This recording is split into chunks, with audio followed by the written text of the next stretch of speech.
올해는 참 기념할 날들이 많이 있네요. 특별히 지난주 5월 15일은 스승의 날로, 또 이번 주 21일은 무슨 날이죠? 어떻게 하셨어요?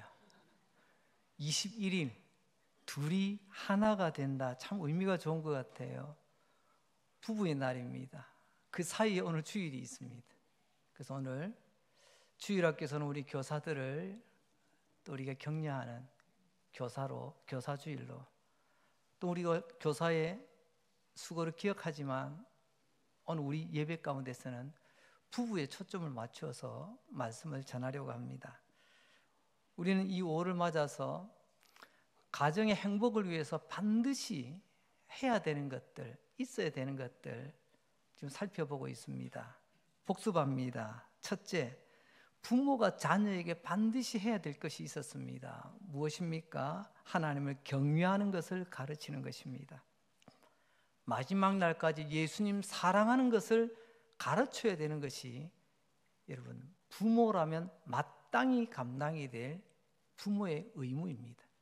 두 번째로 자녀가 부모에게 반드시 해야 될 것이 있다고 지난주 우리가 함께 말씀을 나누었습니다. 너의 부모를 공경하라. 말로만요? 아니죠. 너의 재물로 돈을 들여 공경하라. 그리고요, 너의 소산, 첫 열매, 만물을 부모님을 공경하는 것으로 사용하라. 가장 귀하게 여기는 것으로 섬기라는 것입니다. 이제 오늘 그 세 번째, 가정이 행복하려면 반드시 있어야 될 것, 그것을 전하려고 합니다. 여러분, 자동차의 왕 하면 누가 떠오르나요? 여기서 기성세대와 요즘 세대가 갈리는 것 같습니다. 기성세대는 헨리 포드라고 합니다. 포드 자동차. 요즘은 자동차의 왕 하면요, 일론 머스크, 이렇게 전기 자동차, 이렇게 생각하시더라고요. 뭐 둘 다 자동차 때문에 아주 성공한 인물들입니다. 헨리 포드가 자동차로 성공을 한 뒤에 이제 노년이 되어 이제 고향으로 은퇴하여 돌아갑니다. 고향 사람들이 기쁘게 맞이합니다. 세상에 우리 동네에서 이렇게 성공한 사람이 있어, 기쁘게 맞이하고, 또 조금 있다가 친구들이 찾아오기도 했습니다. 아이고 친구야, 네가 그렇게 성공했다며. 그래서 친구들을 맞아드립니다. 근데 기쁘게 달려오던 친구들이 집에 들어오는 순간 좀 표정이 달라져요. 왜냐하면 네가 세계에서 제일 성공한 인물이라면서 집이 이게 뭐야. 적어도 대굴 같은 집을 지어놓고 안에는 궁전같이 꾸며놔야 될 텐데, 야, 이거 별 볼품이 없다. 너 집 좀 크게 좀 짓지. 이렇게 친구들이 한마디씩 거들기 시작합니다. 이야기를 조용히 듣고 있던 헨리 포드가 이야기합니다. 그래 친구야, 너희들이 말이 맞다. 그런데 집은 평수가 중요한 게 아니라 집은 무엇으로 채워졌는가, 그게 중요한 것 아니겠니? 집에 사랑으로 채워져 있다면 그 집은 참 좋은 집, 행복한 집이야. 근데 평수는 넓어. 안에 인테리어도 잘 해놨어. 그런데 가족 간에 사랑이 없다면, 여러분, 사랑이 없는 집을 뭐라고 부른 줄 아세요? 집구석이라고 부르더라고요. 집은 집인데, 근데 사랑이 식어버렸어. 메말라 버렸어. 그건 집구석입니다. 그러나 비록 초가 삼간 너무 불편해 보여도 가족 간에 사랑이 가득 차 있는 가정은 행복한 가정, 복된 가정이라고 우리는 부를 수가 있습니다. 오늘 세 번째 말씀의 주제가 바로 그것입니다. 가족의 행복에는 반드시 이것이 있어야 되는데 사랑이 있어야 된다는 거죠. 그런데 막연히 사랑이 그냥 있는 게 아니라 오늘 성경을 보게 되면 이렇게 표현합니다. 오늘 짧은 한 절이죠. 아가 2장 4절 말씀 다시 읽습니다.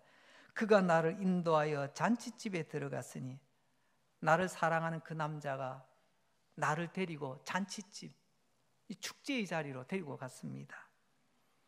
그 사랑은 내 위에 있고 깃발이로구나. 그 사람의 사랑이 내 위에서 깃발처럼 펄럭이고 있구나. 이 말은 누가 나를 봐도 내 위에서 사랑 깃발이 흔들리는 걸 보고, 야, 너는 참 사랑받는 사람이구나, 너 참 행복하겠다 라는 거예요. 사랑을 받는 사람은요, 표가 납니다. 사랑을 하는 사람도 표가 납니다. 그래서 기침과 사랑은 감출 수 없다, 뭐 그런 말까지 있더라고요. 아가서는 표현합니다. 사랑받는 사람은요, 그 사람 위에 깃발이 나부끼는데 그게 사랑의 깃발이라네요. 이 개인을 가정으로 확대해 봅시다. 사랑의 집에는요, 태극기가 걸려 있는 것 아니고 새마을운동 깃발이 걸려 있는 게 아니라, 여러분, 사랑의 깃발이 흩날립니다. 우리만 보는 게 아니라 모두가 그걸 볼 수 있다는 거예요. 오늘 우리 집에 과연 펄럭이는 깃발이 있는가? 그 사랑의 깃발, 이름은 사랑이지만 색깔을 달리하여 세 가지로 오늘 전하려고 합니다. 사랑의 집, 행복한 집에 휘날리는 깃발, 과연 그게 무엇이 있을까? 첫 번째 사랑의 깃발은 배려라는 깃발입니다. 부부를 한번 생각해 볼까요? 남편은 남자입니다. 아내는 여자입니다. 이게 창조 질서예요. 요즘 세상은 하도 뒤집어져 가지고 이것마저도 무너뜨리려고 하는 사람들이 있습니다만은, 어쨌든지 남편은 남자요, 아내는 여자입니다. 사람으로서는, 인간성으로서는 동일한 존재 가치를 가지지만, 그러나 조금만 더 들여다보면 확연히 차이가 납니다. 남성과 여성은 분명히 다른 거예요. 근데 다른 두 사람이 만나 한 가정을 이루고 있습니다. 그래서 남자는 여자를 알아가야 됩니다. 여자는 남자를 알아가야 돼요. 제가 결혼식 주례할 때 꼭 제가 이 표현을 넣습니다. 앞으로 두 사람은 이제 어떤 사람이 되어야 된다고요? 배우자가 되어야 됩니다. 구구사전 뜻하고 다릅니다. 오해 마세요. 남편은 아내를 배워가려고 하고 아내는 남편을 배우려고 하는 그런 자세로 서로 부부 생활을 하면요, 그 가정은 행복합니다. 반대로요, 내가 남자인데 아내를 막 가르치려고 합니다. 여자는요, 내가 더 학력이 좋아, 내가 더 많이 벌어, 내가 더 잘 나가, 그러면서 남편을 막 가르치려고 합니다. 그 집안 어떻게 되겠어요? 그 집안은 집구석이 되는 겁니다. 배려란 무엇이냐? 서로가 다름을 인정하는 것입니다. 그래서 가족에 대한 정의에 이런 말이 있더라고요. 가족이란 다르지만 함께 살아가는 사람들, 이게 가족이랍니다. 다르지만 함께 살아가는 사람들, 똑같은 사람끼리 모여 있는 건 가족이 아니에요. 남자와 여자 다르잖아요. 배경도 다릅니다. 다 다르지만 그래도 함께 한 지붕 안에서 살아가잖아요. 우리 그것을 가족이라고 부른다는 것이죠. 이렇게 가족이란 다르지만 함께 살아가는 사람이라면 가장 중요한 요소가 뭘까요? 물론 사랑이어야지요. 근데 그 사랑이라는 것을 첫 번째로 오늘은요, 배려라는 색깔로 드러난다는 거예요. 서로 배려하지 않으면 다른 사람이 함께 머물 수가 없습니다. 불편하기 짝이 없어요. 그러나 다름을 인정하고 함께 배려하며 나아가면 가족애를 누리게 됩니다. 탈무드에 보면 이런 이야기가 나옵니다. 어두운 밤길에, 요즘은 어두운 밤길에 우리가 가로등이라는 게 있지 않습니까? 근데 그 옛날 가로등이 따로 있습니까? 어둠 가운데, 그것도 골목길을 지나가는 한 남자가 있었습니다. 남자지만 밤길이 좀 겁이 납니다. 조심하면서 걸어가는데 저 앞에 골목에서 웬 불빛이 보이는 거예요. 그래서 가만히 보니까 누군가가 손에 등불을 들고, 등을 들고 이렇게 걸어오고 있는 거예요. 아이고, 나는 등도 없이 어두운 길을 걸어가는데 저 사람보다 등을 들고 오잖아요. 참 저 사람 준비성이 있다. 그러면서 서로가 이렇게 좀 마주치게 됐고 스쳐 지나가게 되는데 누군가 해서 보니까요, 깜짝 놀랐습니다. 한눈에 봐도 그 사람은 앞을 보지 못하는 맹인이었습니다. 시각장애인이었어요. 아니, 나는 눈이 멀쩡한데도 아무것도 없이 그냥 어둠 속에 걸어가는데 앞을 전혀 보지 못하는 그 맹인이 손에 등불을 들고 걸어오는 거예요. 이 사람이 너무 이상한 거예요. 그래서 잠시 그를 붙들고 물어봅니다. 여보세요. 예, 제가 보니까 죄송하지만 앞을 보지 못하는 맹인이신 것 같은데. 예, 맞습니다. 저는 앞을 보지 못합니다. 근데 왜 등을 들고 가세요? 예, 저는 앞을 보지 못하기 때문에 사실 나에게는 이 등이 필요 없답니다.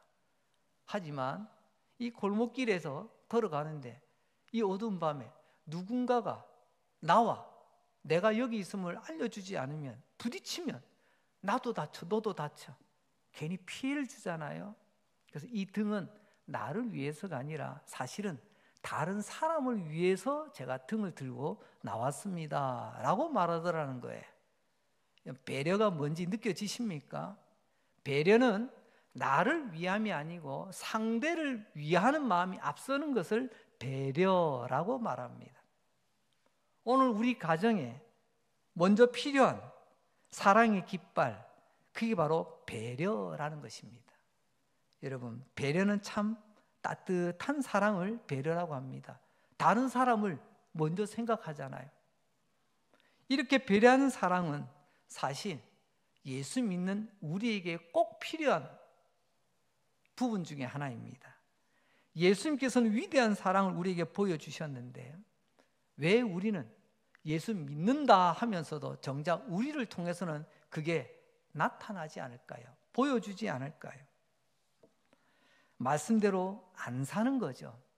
아는 대로 못 사는 거죠. 예수 닮지 않으려고 하는 거죠. 그냥 아는 것으로 족하다고 여기는 거죠. 존 맥스웰이라고 하는 목사님이 계십니다. 그분의 귀한 말씀도 중요하지만 그분이 말씀 전한 중에 이런 예를 드는 게 있습니다. 엘리베이터의 법칙이라고 하는데요. 엘리베이터 잘 알잖아요. 우리도 엘리베이터가 오르락 내리락 하면서 이동합니다. 이 말은 곧 뭐냐면 가족 중에 어떤 가족은요, 위로 끌어올리는 가족이 있답니다. 근데 어떤 가족은요, 자꾸만 밑으로 지하실까지, 저 밑바닥까지 끌어내리는 가족이 있다는 거예요. 그래서 가족 중에서 이 엘리베이터를 비유하여 설명을 하는 겁니다. 끌어올리는 엘리베이터가 우리 가족 중에 있다면 가족들은 기분이 업, 행복 업, 기쁨도 업이 됩니다. 올라갑니다. 행복이 5층에 머물러 있을 때 이 사람 때문에 10층까지 올라갑니다. 10층에 있던 사람 20층까지 올라가기도 해요. 이것은 바로 행복을 끌어올리는 엘리베이터 같은 가족이 있는 가정이죠. 반대로 끌어내리는 엘리베이터는 뭘까요? 그나마 있던데 자꾸 밑으로 내려가다 못해 나중에 추락하고 맙니다. 끌어올리는 엘리베이터는 동력이 격려와 배려입니다. 서로 격려해주고 서로 배려해주고 이런 가정은 계속해서 올라간다는 거예요. 그러나 반대로 끌어내리는 엘리베이터의 동력은 절대적으로 나밖에 모릅니다. 이기적인 거죠. 나를 위해서 모두가 동원이 돼야 됩니다. 이런 마음을 가진 가족 하나만 있어도요, 그 가족 어떻게 된다고요? 가정이 아니라 집구석 되는 거예요. 사랑하는 여러분, 주 이름으로 축복합니다. 배려가, 격려가 가득하여 항상 위로 끌어올리는 그런 은혜가 넘치는 행복한 위층, 따뜻한 위층으로 올라가는 행복한 가정 이루시기를 바랍니다. 하나님 잘 믿는다고, 나 교회 오래 다녔다고, 나 이렇게 저렇게 많이 안다고 떠들어대면 뭐합니까? 잘 믿는다는 것을 여러분, 예수님 말씀하셨잖아요. 열매로 보여줘. 열매로 그들을 알리라. 말로만 하지 말고 우리가 잘 믿는다는 것, 입에 발린 소리가 아니라 가장 가까운 가족부터, 가장 가까운 내 이웃들이 그걸 볼 수 있어야 되지 않겠습니까? 그게 바로 배려라는 깃발이 날릴 때, 아, 우리 가정은 집구석이 아니고 행복한 가정이구나 라는 것을 알 수 있다는 겁니다. 두 번째, 우리 가족의 행복을 위해서 우리 가족 위에, 우리 가정 위에 펄럭여야 될 깃발이 뭐냐? 그것은 바로 친절이라는 깃발입니다. 에베소서 4장 32절 말씀을 보면 서로 친절하게 하며 이렇게 말씀하고 계세요. 이 말씀 보기 전에 여러분 성경에서 하나님의 백성들, 예수 믿는 사람 친절해야 됩니다 라는 말씀 혹시 들어보신 적 있나요? 목사님, 저도 성경 읽다가 이 부분을 읽고도 그냥 훌쩍 지나갈 때가 많았어요. 하지만 다시 한번 이 말씀 앞에 이 뒤에도 몇 구절이 있는데 이어지는데 여기서만 딱 끊어서 제가 멈추었어요. 서로 친절하게 하라.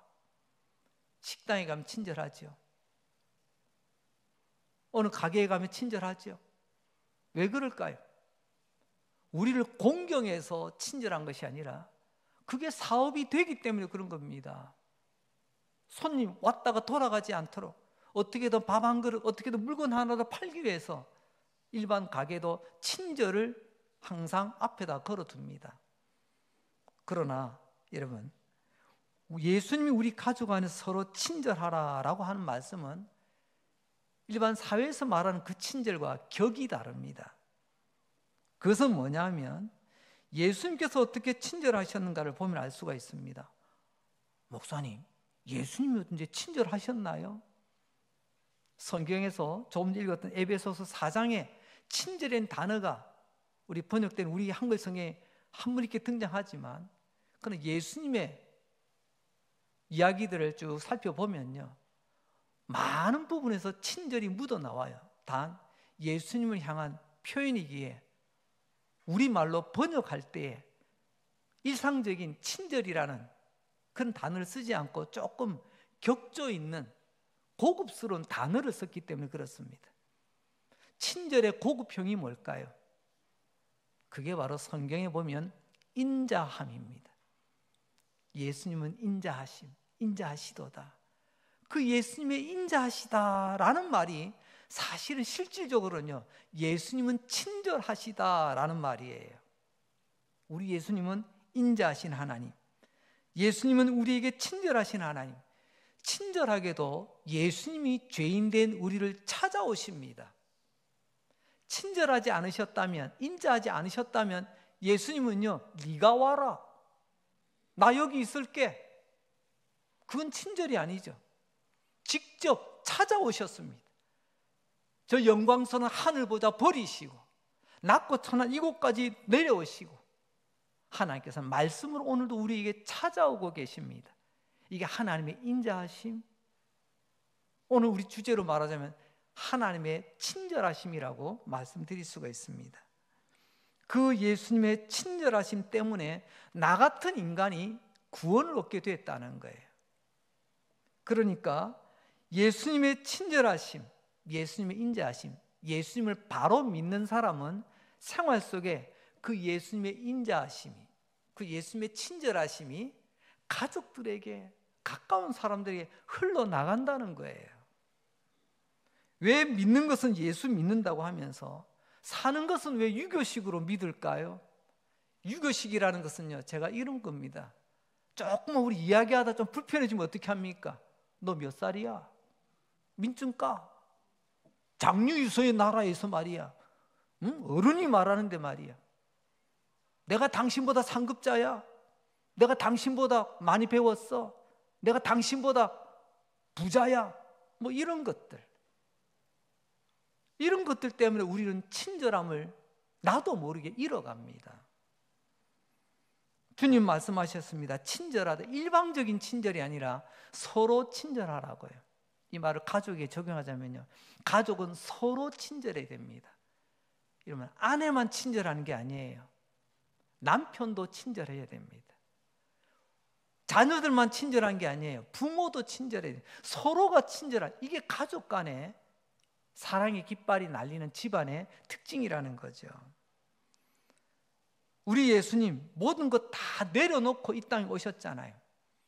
그래도 내가 남자인데, 그래도 내가 저 사람보다 똑똑한데, 내가 그래도 결혼할 때 내가 더 많이 챙겨왔는데, 뭐 이런 쓸데없는 것 끝까지 붙들고 있으면요, 절대로 상대방에게 친절하게 대할 수가 없습니다. 나는 이런 자격이 있다고 자꾸만 힘을 주어서 이야기하려고 하죠. 40년 동안 수천 쌍의 부부와 그들이 이룬 가정을 살펴보았던 존 코트만이라는 분이 계십니다. 부부의 문제, 가정의 문제 40년 연구했으면 여러분 전문가 딱지 붙여도 괜찮겠지요. 40년 동안 수천 명의 부부와 가정을 연구해오던 그분의 결론은 딱 한마디로 이렇습니다. 세상에는 훌륭한 결혼 생활과 나쁜 결혼 생활 딱 둘밖에 없다는 거예요. 이 전문가가 말합니다. 훌륭한 결혼 생활, 나쁜 결혼 생활, 이 두 가지가 있는데, 그걸 뭐 누구나 할 수 있는 것 아니겠습니까? 그죠? 가정이 있으면 집구석도 있습니다. 나도 그렇게 말할 수 있을 것 같아. 그런데 이 사람의 가장 중요한 것은요, 훌륭한 집과 나쁜 집, 훌륭한 가정, 불행한 가정의 결정적인 차이는 하나밖에 없더라는 거예요. 이 사람이 40년 동안 부부와 가정을 연구한 그 결론, 그게 뭐냐? 훌륭한 가정에는 가족 서로 간에 친절함이 배어 있더라. 서로가 친절해요, 서로가. 반대로 나쁜 가정은 아무리 다른 게 풍성해도 서로를 대하는데 친절함이 없더라는, 함부로 막대하더라는 거예요. 이제 우리는 가정이 치유되고 행복하기 위해서는 우리 가정 위에 이 친절이라는 깃발이 휘날려야 된다라는 말씀을 들었습니다. 제가 어려운 말 한 거 아니죠? 맑게 알아들으시겠죠? 그런데 여기서 멈춘다면 너무 허망합니다. 친절해야지. 구체적으로 어떻게 하는 게 친절인데요? 구체적인 방법론이 나와야 돼요. 어떻게 하는 것이 친절일까요? 여러분 고민하지 마시고 지금 말씀드린 이거 딱 하나만 있으면 우리 가정, 친절한 가정, 친절의 깃발이 나부끼는 행복한 가정임을 우리는 알게 될 것입니다. 잠언 15장 23절 말씀인데요, 우리 한글 개역 성경보다는 현대인의 성경이 그 의미를 조금 더 쉽게 잘 전달하는 것 같아 현대인의 성경으로 한번 읽어보려고 합니다. 우리 성도님들 같이 한번 읽어봅시다. 시작. 대답 한마디 잘해서 사람이 기쁨을 얻는 일은 얼마든지 있다. 제때에 적절한 말을 한다는 것이 얼마나 귀한 일인가. 말 한마디에 아내가 웃는답니다. 말 한마디에 내 남편이 웃는데요. 말 한마디에 고개 숙인 우리 아들 고개 들고 미소를 띈답니다. 말 한마디에 처진 어깨 펴고 우리 부모님 다시 미소를 머금는답니다. 그런데 한 걸음 더 나아가 제때에 딱 상황에 맞게 때에 맞게 가장 알맞은 말을 할 때 이런 일이 일어난답니다. 여러분, 우리가 친절을 말하는데 그 친절은 결국은요 우리의 말 한마디, 근데 그 한마디도 때에 맞는 적절한 말을 할 때에 우리의 친절은 상대방에게 녹아져 들어간다는 말씀입니다. 친절의 가장 기본은 그러니까 상황에 맞는 친절한 말을 하라는 것입니다. 상황에 맞는 친절 한마디, 엘리베이터가 올라가는 한마디, 그 말 세 마디 우리 같이 한번 외쳐보겠습니다. 시작. 고맙다, 미안하다, 수고했다, 뒤에다가 뭐 경어를 붙여도 됩니다. 고맙습니다. 미안합니다. 수고했습니다. 이걸 적절하게 그때그때마다 딱 한마디씩만 내뱉을 수 있으면요, 이 친절함 묻은 말로 인해 온 가족이 얼굴에 미소를 머금을 수 있다는 거예요. 남편이 월급을 받았습니다. 언젠가부터 우리 한국 사회 남자의 기는 봉투에서 계좌이체로 바뀌는 순간부터 꺾였다, 뭐 그러시더라고요. 옛날 많든 좋든 봉투를 딱 들고 와서 짠! 낼 때 그 가장으로서의, 여러분 돈 무게와는 다른 가장으로서의 그 뿌듯함이 있었다고 하거든요. 근데 어느 순간부터 눈에 보이는 봉투는 없고 계좌이체만 되다 보니까 열심히 똑같이 고생을 했는데 아내들이 인정을 안 해줘. 여러분 계좌이체가 딱 됐다. 요즘 뭐 휴대폰에 딱 뜨죠. 따랑 들어왔다고 표시 나잖아요. 아니면 뭐 확인되잖아요. 그러면 그때 즉시 남편, 여보 수고했어요, 고마워요, 이 한마디만 딱 던져보세요. 많고 조금을 떠나서 그 남편들이 어깨가 얼마나 갑자기 힘이 딱 들어갈까요? 언젠가부터 우리 사회에 남편들이 집에 오면요, 식사 딱 끝나면 나는 자연인이다, 이것만 돌려본다는 거예요. 왜요? 아무도 나를 반겨주지 않아. 인정해주지 않아. 차라리 저 깊은 자연 속에 들어가서 그냥 내 하고 싶은 대로 하고 싶다, 이게 마음속에는 가득 찬데 현실 때문에 나가지는 못해. 그래서 그것 때문에 대리만족을 느낀다는 그런 어떤 상담 전문가의 이야기를 들었는데 참 우리가 그냥 들을 말은 아닌 것 같아요. 우리 남자들, 남편들 이 한마디에 목말라 있습니다. 아내들도 마찬가지 아닐까요? 남편들이 때로는 철없는 아이처럼 실수를 많이 하잖아요. 남자가 그럴 수 있지, 이게 아니라 여보 미안해, 그 한마디만 던질 수 있다면 그 아내가 그 찡그러졌던 얼굴이 다시 환하게 펴지지 않겠습니까? 우리는 주변에 이런 이상한 남편들을 먼 데서 보는 게 아니고요, 죄송합니다, 이 못난 목사도 큰 남편이고요, 우리 아내도 보니까 제가 가정 방문 안 해봤지만 아마 그런 분들 많이 계시는 것 같아요. 이런 못난 남편, 아내들 이 한마디, 친절한 말 한마디 제대로 못해가지고 예수 믿는 가정이 예수 믿는 집구석으로 바뀌는 그런 희한한 역사가 지금 있지 않습니까? 다시 우리 돌이켜야 되지 않을까요? 몇 날 며칠 시어머니 수발듭니다. 며느리에게는 시어머니지만 남편인 나에게는요, 우리 엄마입니다.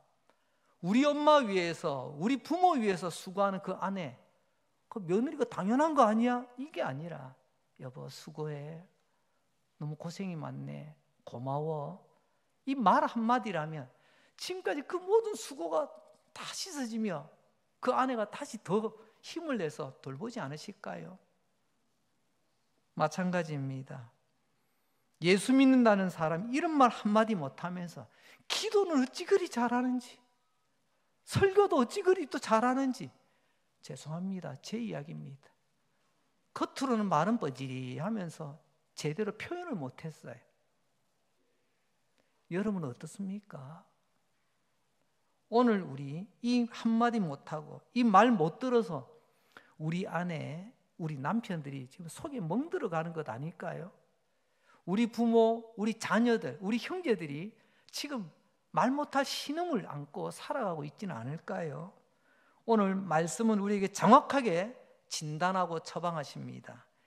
제때 적당한 그 말 한마디, 그 한마디가 그 사람을 기쁘게 합니다. 그게 친절이에요. 여러분, 마음의 즐거움은 육신의 양약이라고 했잖아요. 여러분, 속 다 뒤집어 놓고 보약 사오려고 하지 마세요. 따뜻한 말 한마디로 얼굴에 미소 띄게 하여 우리 가정, 천국 가정 이룰 수 있길 바랍니다. 이제 세 번째입니다. 우리 가정 위에 펄럭여야 할 사랑의 깃발 세 번째가 뭘까요? 제목 보니 서로 짐지기입니다. 짐을 서로 져주는 겁니다. 예수님 우리를 구원하셨습니다. 예수님 때문에 우리가 하나님의 아들, 딸, 자녀가 되고 천국을 약속받았지요. 이것은 무엇입니까? 예수님께서 나를 대신하여 짐을 져 주셨기 때문에 우리가 구원받았고 하나님의 자녀되고 영원한 천국을 기업으로 물려받은 거예요. 예수님의 우리의 짐을 대신 지셨는데 어떤 짐이죠? 죄의 짐을 예수님이 대신 지신 거예요. 내가 그것을 짊어졌다면요, 그야말로 나 홀로 짐을, 이 무거운 짐을 나 홀로 지고 견디다 못해 쓰러지는 그런 인생이 되고 말 거예요. 그러나 예수님이 이 짐 대신 져주셨잖아요. 어디서? 십자가에서 말입니다. 십자가는 나를 대신하여 나의 죄의 짐을 짊어지시고 오르신 것이에요. 예수님께서 대신 내 짐을 짊어지심으로 나는 이런 호사를 누리고 있는데 정작 그 예수 믿는다는 우리는요, 다른 사람 짐은요 손도 대들고 하지 않습니다. 갈라디아서 6장 2절 말씀입니다. 너희가 짐을 서로 지라. 여기도 서로가 나오네요. 서로 친절해야 되지만 짐도 서로 나누어 지랍니다. 그리하여 그리스도의 법을 성취하라. 그리스도의 법, 하나님의 명령, 하나님의 계명 성취하라, 이루라, 완성하라. 그러니까 무엇입니까?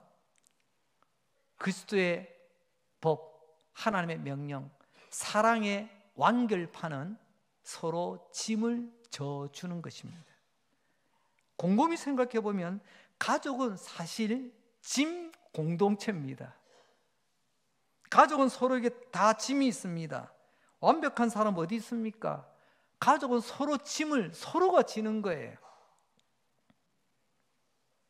미안하지만 아이는 태어나자마자 부모의 짐입니다. 왜요? 시도 때도 없이 울어, 시끄럽게. 돌아서면 또 젖달래. 이것저것 다 해주고 나니까 또 몸에 열이 올라가네.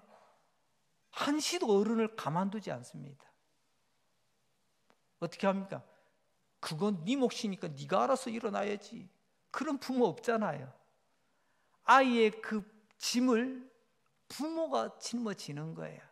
그래서 그 아이가 자라는 겁니다.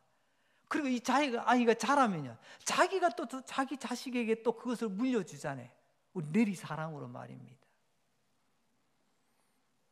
아내와 남편도 서로 짐입니다. 부부란 좋을 때만 같이 있는 게 아니고요, 짐을 지고 있을 때 서로가 함께 나눠지는 것이 부부 아니겠습니까? 그래서 우리는 부부 서약을 할 때 뭐라고 하죠? 기쁠 때나 슬플 때나, 부유할 때나 가난할 때나 한결같이, 이게 부부가 서로 짐을 나눠지는 겁니다. 마지막으로 나를 낳으신 부모님, 세월이 흘렀습니다. 이제 거꾸로 돼가죠. 어릴 때는 내가 짐이었는데 이제는요, 늙으신 부모님이 우리의 짐이 됩니다. 연로하여 힘이 없고 병석에 눕습니다. 어쩜 이 늙어가는 병든 부모님은 튼튼한 자녀에게 무거운 짐일 수도 있습니다.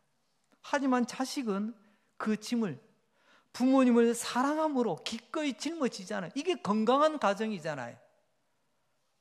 부모님 아프시니까 이제부터 이제 우리 관계 없습니다, 이게 아니잖아요. 아프시니까 더 부모님의 짐, 그 힘들고 무거운 인생의 짐을 자녀들이 짊어지잖아요. 그게 바로 부모 공양하는 것 아니겠습니까? 우리는 이렇게 태어나서 마지막까지 누군가의 짐이 되기도 하고, 또 우리는 누군가의 짐을 져주며 살아가고 있습니다. 이게 가족입니다. 때로는 내가 짐이 되기도 하지만, 그러나 때로는 내가 그 짐을 덜어주는, 이 책임과 의무를 못하겠다 하면 이제 가족 관계가 깨지는 거예요. 부부 관계가 깨지고요, 부모와 자녀 사이 의가 상하고, 형제 간의 의가 깨지고. 짐은 서로 지지 않는데 진짜 가족이라고요? 그건 너무 웃기는 말입니다. 진짜 가족이 있고 가짜 가족이 있습니다. 여러분, 가짜 가족은 저 주민센터 가서 주민들 등본 떼보면요, 이름은 다 올라가 있어요. 그러나 진짜 가족은요, 서로의 짐을 져주는 관계가 있는 그 가정이 바로 진짜 가정 아니겠습니까? 말씀을 정리합니다.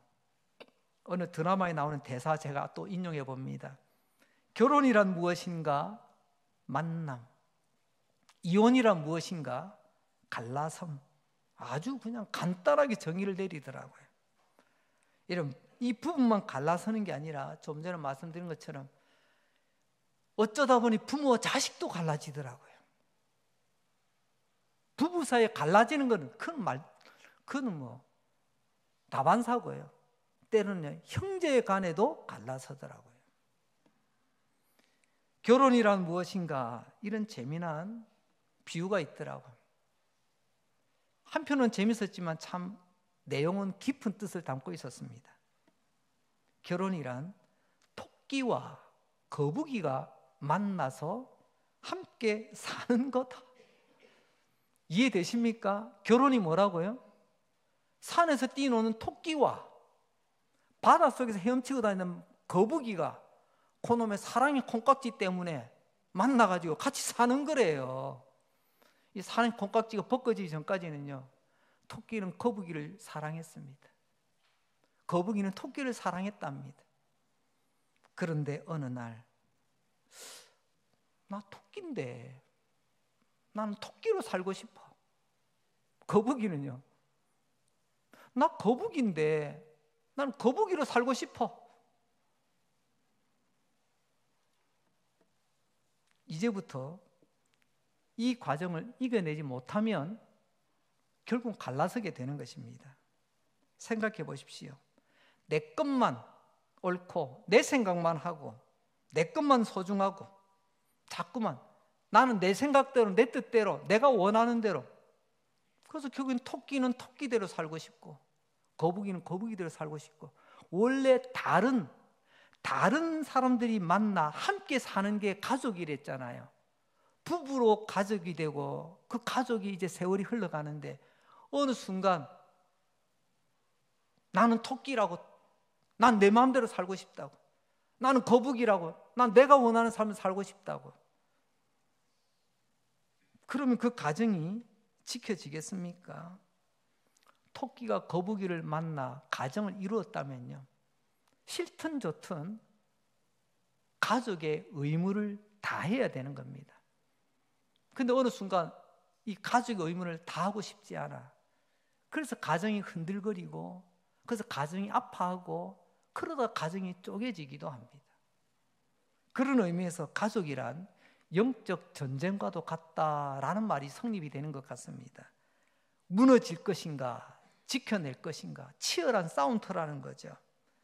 토끼와 거북이라는 이 영적 본능이 우리 안에서 꿈틀거리기 시작합니다. 그래도 내가 토끼인데, 그래도 내가 거북인데, 자꾸만 내가 이걸 자꾸만 머리를 쳐들기 시작하면 그때부터는 허물어질 수밖에 없는 결과를 만들게 되죠. 오늘의 말씀 시작할 때 너무너무 행복에 겨워 노래 부르는 한 여인의 모습을 보았습니다. 내가 이 파티 장소 잔치집에 갔더니 내 사랑, 그의 사랑이 내 머리 위에서 펄럭인다. 우리는 이것을 우리 가정에 적용했습니다. 우리 가정 위에 태극기가 바람에 흔들리는 게 아니라 사랑의 깃발이 흔들립니다.